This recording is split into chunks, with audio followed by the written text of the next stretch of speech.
D'abord, il faut savoir que quand même Zemmour parle très peu des femmes dans son livre. C'est une histoire qu'il écrit au masculin, dont les héros sont masculins et les femmes sont absentes ou sont soit des troubles faits, soit des maîtresses mauvaises conseillères.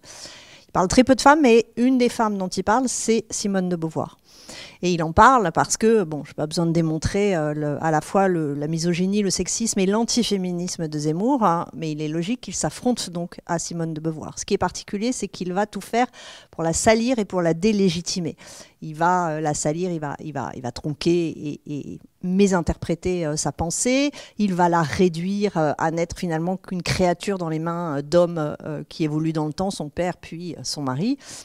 Et puis, c'est ce que montre cet extrait, il va en faire, en fait, comme pour lui sont toutes les femmes, c'est-à-dire une personne guidée par ses émotions sexuelles qu'elle ne maîtrise pas et qui la font finalement choisir dans ce cadre-là même l'ennemi, l'allemand. Donc à la fois une midinette et une traîtresse. Avec cette terrible citation du destin français où elle serait là comme admirative de la beauté des soldats allemands. Ce qui ne correspond absolument pas à ce que Simone de Beauvoir écrit elle-même dans ses textes, que ce soit dans La force de l'âge ou dans son journal de guerre. En fait, elle décrit les armées allemandes. Et effectivement, elle décrit des armées qui sont dans un état meilleur que les armées françaises, mais pas du tout parce qu'elle est dans une émotion sexuelle.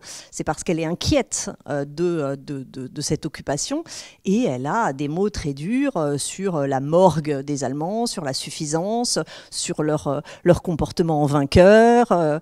Et on pourrait prendre tout un tas d'autres citations que je reprends d'ailleurs dans le texte où, au contraire, elle se moque de leur tête, ils ont des têtes d'idiots, je crois. Enfin, en tout cas, elle est beaucoup plus critique. Mais c'est une constante chez Zemmour. Il va dire la même chose de Benoît de Groult, qui est une autre féministe qui évidemment ne saurait lui plaire, puisque ces féministes, que ce soit Beauvoir ou Groult, attaquent ce qu'est exactement, ce dont Zemmour est exactement l'incarnation. Donc tout un discours sur la femme qui l'essentialise et qui le réduit à ses émotions et qui fait comme si de tout temps, de toute façon, les femmes étaient toujours soumises aux hommes et que c'est comme ça qu'il faut que ça se passe. Et pour lui aussi, Benoît de Groult aurait eu des émotions face aux Allemands et ensuite face aux Américains. Et il a une phrase pour finir où, en gros, il donne l'impression que de toute façon, de tout temps, dans toutes les guerres, les femmes ont toujours craqué pour les ennemis et que c'est bien pour ça que tant qu'on aura des femmes, on aura du mal à gagner les guerres parce qu'elles aiment les vainqueurs, quoi. Voilà, franchement, les chapitres de Zemmour sur Beauvoir sont très dur à lire. Il la traite de prude mal dégrossie, bonne élève idiote. La violence des attaques et le mépris qu'il a pour Beauvoir et pour les féminismes en général est impressionnant. De toute façon, pour lui, une femme n'est rien sans un homme. Il la considère comme intellectuellement inférieure.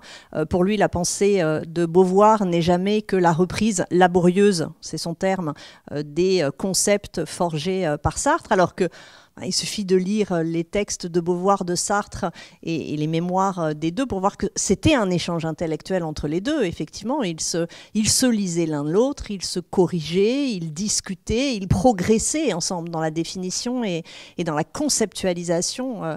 Donc ça, il le nie évidemment complètement. Donc elle n'est jamais que sous l'influence, la domination. Et pire, il va faire comme si elle était satisfaite de cette domination.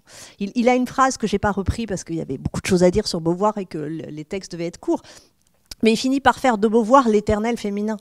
Mais comment ne, à ce point trahir Beauvoir, qui justement lutte contre ces constructions de l'éternel féminin, qui les déconstruit, qui les analyse et qui en montre le profond sexisme qui les sous-tendent.